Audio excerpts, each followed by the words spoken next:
सड़क से लेकर सदन तक आवाज़ उठाई गई है। हमारे साथ कुलदीप तड़ियाल जी भी हैं, कनिष्ठ ब्लॉक प्रमुख, जो स्वास्थ्य को लेकर बहुत मजबूती के साथ आवाज़ उठा रहे हैं। रोहित बुर्लाकोटी जी जो हमारे पार्षद हैं कारडूंगी नगर पालिका के, हमारे साथ युवा तुर्क नेता के रूप में जो अभी जिला पंचायत सदस्य के रूप में निर्वाचित होकर आए हैं, हमारे छोटे भाई अर्नब काम्बोज जी हैं। तमाम युवा साथी हैं। आज प्रेस कॉन्फ्रेंस करने का जो मुख्य उद्देश्य ये है कि कारडूंगी विधानसभा क्षेत्र के अंतर्गत सूरसा के जैसे मुंह फाड़े जो समस्याएं खड़ी हैं उस पर किसी का ध्यान नहीं जा रहा है। अपनी इमेज की पॉलिश करने में संबंधित नेतागण लगे हुए हैं और सच्चाई यह है कि लोग बेरोजगार हैं, हताश हैं, निराश हैं, चेहरे की चमक गायब हो गई है। चमक तभी आएगी जब आपके कार्य होंगे। कारडूंगी के हालात बद से बदतर हो गए हैं। इसी क्रम में हम लोगों ने 3 सूत्री मांग, जो सार्वजनिक मांग है, जिससे प्रत्येक परिवार और प्रत्येक व्यक्ति प्रभावित होता है। नंबर 1 कि जो सरकारी ढांचा है विद्यालयों का, उसको मुख्य रूप से सही किया जाए, दुरुस्त किया जाए। जो सरकारी आप देख रहे होंगे जो स्कूल हैं, विद्यालय हैं, उन विद्यालयों की स्थिति बद से बदतर है। ना वहाँ पर्याप्त टीचर है, ना वहाँ पानी की व्यवस्था, ना शौचालय की व्यवस्था। मिड डे मील में बहुत बड़ा धांधलियाँ सामने आ रही हैं और जो वो पूरा इंफ्रास्ट्रक्चर है वो धड़ाम कर गया है। और स्कूल की स्थिति आप देखेंगे, कई सारे स्कूल बंद हो गए हैं और कई सारे स्कूल की जो स्थिति है वो जर्जर हो गई है। कब बच्चों के ऊपर पूरा लेंटर ना आ जाए। इतने पुराने विद्यालय हो गए, यदि विद्यालय नए भी बने हैं तो क्वालिटी वाइज काम बहुत बुरा हुआ है, तो उस पर गौर करने की आवश्यकता है। एक गरीब आदमी अपने बच्चे को सरकारी स्कूल में ही पढ़ा सकता है, प्राइवेट स्कूल में नहीं पढ़ा सकता है।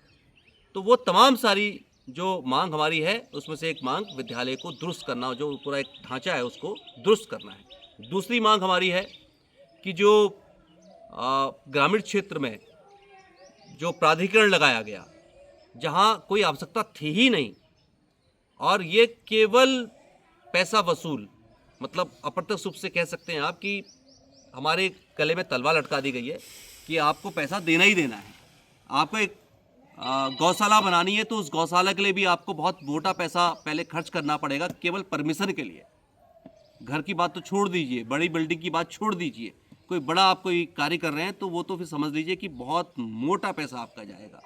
ये पैसा कहाँ जा रहा है? सरकार के पास जा रहा है। सरकार हमें क्या दे रही है? कोई सुविधा नहीं दे रही है। सरकार सिर्फ हम पर धीमे धीमे शिकंजा कस रही है। इसका हम विरोध कर रहे हैं कि वो तत्काल प्रभाव से प्राधिकरण हटाया जाए, चाहे वो बेलपड़ाव हो, कोटाबाग हो, कारडूंगी हो या हमारा लामचौड़ मीन्स कुसुमखेड़ा एरिया है। ये सब जगह से मीन्स प्राधिकरण हटना चाहिए, विशेषकर ग्रामीण क्षेत्रों से प्राधिकरण हटना चाहिए। ये हमारी मांग है। और जो तीसरी मांग है वो बहुत ही महत्वपूर्ण मांग है। जैसे मैंने पूर्व में भी कहा कि प्रत्येक परिवार और प्रत्येक व्यक्ति उससे प्रभावित है हमारी 3 की 3 मांगों से। वो महत्वपूर्ण मांग ये है कि जो स्वास्थ्य व्यवस्थाएं हैं, जिसको लेकर कुलदीप भाई लगातार प्रयासरत हैं, हम सब लोग सामूहिक रूप से हम प्रयासरत हैं कि कई हज़ार लोग 3 साल में सुशीला तिवारी में इलाज करवाने के दौरान मर गए हैं।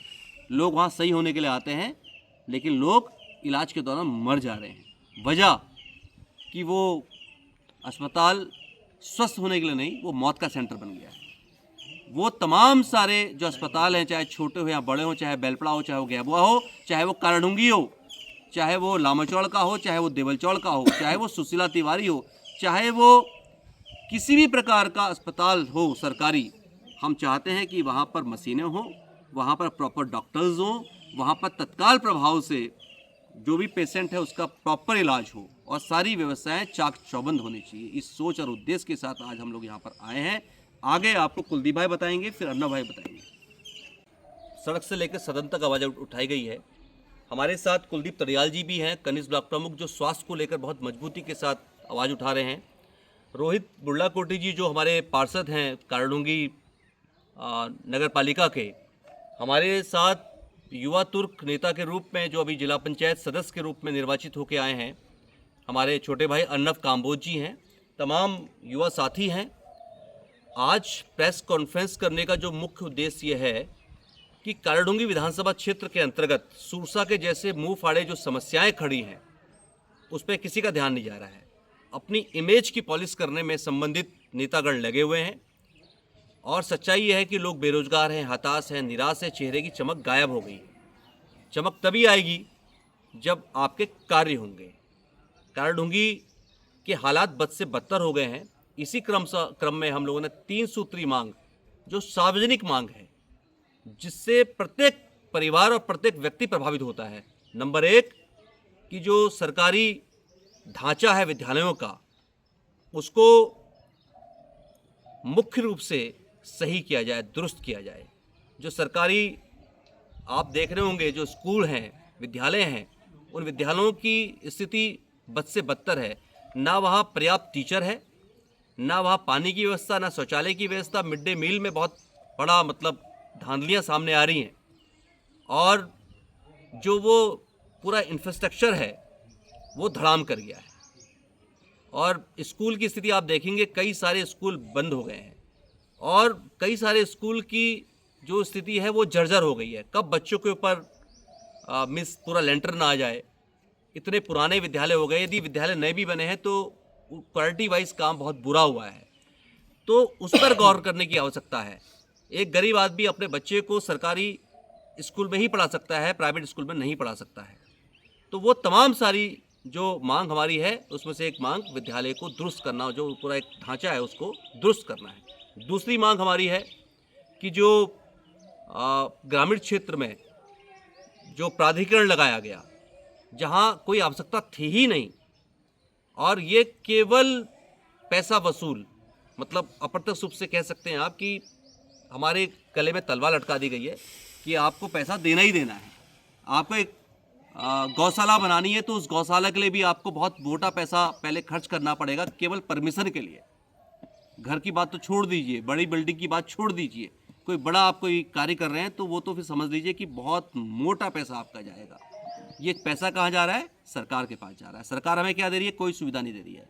सरकार सिर्फ हम पर धीमे धीमे शिकंजा कस रही है। इसका हम विरोध कर रहे हैं कि वो तत्काल प्रभाव से प्राधिकरण हटाया जाए, चाहे वो बेलपड़ाव हो, कोटाबाग हो, कारडुंगी हो या हमारा लामचौड़ मीन्स कुसुमखेड़ा एरिया है। ये सब जगह से मीन्स प्राधिकरण हटना चाहिए, विशेषकर ग्रामीण क्षेत्रों से प्राधिकरण हटना चाहिए। ये हमारी मांग है। और जो तीसरी मांग है वो बहुत ही महत्वपूर्ण मांग है। जैसे मैंने पूर्व में भी कहा कि प्रत्येक परिवार और प्रत्येक व्यक्ति उससे प्रभावित है हमारी 3 की 3 मांगों से। वो महत्वपूर्ण मांग ये है कि जो स्वास्थ्य व्यवस्थाएं हैं, जिसको लेकर कुलदीप भाई लगातार प्रयासरत हैं, हम सब लोग सामूहिक रूप से हम प्रयासरत हैं कि कई हज़ार लोग 3 साल में सुशीला तिवारी में इलाज करवाने के दौरान मर गए हैं। लोग वहाँ सही होने के लिए आते हैं, लेकिन लोग इलाज के दौरान मर जा रहे हैं। वजह कि वो अस्पताल स्वस्थ होने के लिए नहीं, वो मौत का सेंटर बन गया है। वो तमाम सारे जो अस्पताल हैं, चाहे छोटे हो या बड़े हो, चाहे बेलपड़ा हो, चाहे वो गैबुआ हो, चाहे वो कारडुंगी हो, चाहे वो लामाचौड़ का हो, चाहे वो देवलचौड़ का हो, चाहे वो सुशीला तिवारी हो, चाहे वो किसी भी प्रकार का अस्पताल हो सरकारी, हम चाहते हैं कि वहाँ पर मशीनें हों, वहाँ पर प्रॉपर डॉक्टर्स हों, वहाँ पर तत्काल प्रभाव से जो भी पेशेंट है उसका प्रॉपर इलाज हो और सारी व्यवस्थाएं चाक चौबंद होनी चाहिए। इस सोच और उद्देश्य के साथ आज हम लोग यहाँ पर आए हैं। आगे आपको कुलदीप भाई बताएंगे, फिर अर्नब भाई बताएंगे। अभाव है, जो विद्यालय बंद हो रहे हैं, सरकार के ये वर्तमान सरकार जो भाजपा की जो हिटलरशाही सरकार है, मैं इसको हिटलरशाही इसलिए कहूँगा क्योंकि ये जो हिटलरशाही जो आपकी सरकार है ये थोपी जा रही है। ये उन गरीब परिवार के लोगों को इन कृषि, ये मान के चलिए कि हमारा पूरा उत्तराखंड जो है 70 से 72-75% हमारा वो परिवार है जो पर्वतीय क्षेत्र में और किसान बाहुल्य हमारे क्षेत्र हैं।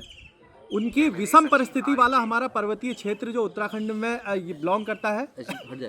जैसा कि उत्तराखंड की बदहाल स्वास्थ्य व्यवस्था, मैंने पहले भी आपको बताया था कि डॉक्टर सुशीला तिवारी अस्पताल, जो कि कुमाऊं की 42% की आबादी का एकमात्र डॉक्टर सुशीला तिवारी अस्पताल, हल्द्वानी कुमाऊं का द्वार कहे जाने वाले हल्द्वानी शहर में डॉक्टर सुशीला तिवारी अस्पताल है, जिसकी बदहाल स्थिति के हमने चिल्ला कर सदन तक भी हमने चिल्लाया, वहाँ तक कूच करने का हमने काम किया था, सरकारों को जगाने का भी हमने काम किया था। उसमें जो हमारे स्वास्थ्य मंत्री हैं धन सिंह रावत जी, सरकार ने उनका पद तो हटाया, लेकिन उसमें एक निष्क्रिय और एक और रख दिया स्वास्थ्य मंत्री, जो तो पहले से ही निष्क्रिय थे। उसके बाद दूसरे निष्क्रिय स्वास्थ्य मंत्री रख दिए हैं। इनकी इच्छा जो है वो प्राइवेट हॉस्पिटलों को और प्राइवेट स्कूलों को आगे तवज्जो देने का काम कर रही है, उनके उद्घाटन करने का काम कर रही है। भाई इनका ये बताइए कि इनको प्राइवेट से इतना क्या प्यार हो चुका है। ये प्राइवेट हॉस्पिटलों का आप देखेंगे कि इनका उद्घाटन कर रहे हैं, प्राइवेट स्कूलों का ये उद्घाटन कर रहे हैं। इतने कालाडूंगी विधानसभा, यहाँ आप देखिए, इस कालाडूंगी की तहसील में आकर आप देखेंगे ना तो कितने दूर दूर से लोग इतने आते हैं, पीड़ित लोग आते हैं। करीबन 6-6, 7-7 साल तक हो गए उनकी, आज तक इतना तहसील में अगर कोई आता ना अपनी ज़मीन के उसमें आता है, तो वहाँ की अदालतें ऐसी हो चुकी है कि आज मतलब कल की डेट हो गई, आज मुख्यमंत्री आ रहा है, आज ये आ रहा है, आज वो आ रहा है। आपके इस प्राइवेटाइजेशन से कहीं ना कहीं यहाँ के लोगों को और दूर दराज से जो पर्वतीय क्षेत्र से लोग आ रहे हैं उनको बहुत बड़ी परेशानियों का सामना करना पड़ रहा है। तो इसी को देखते हुए हम लोगों ने कल यहाँ पे भाजपा के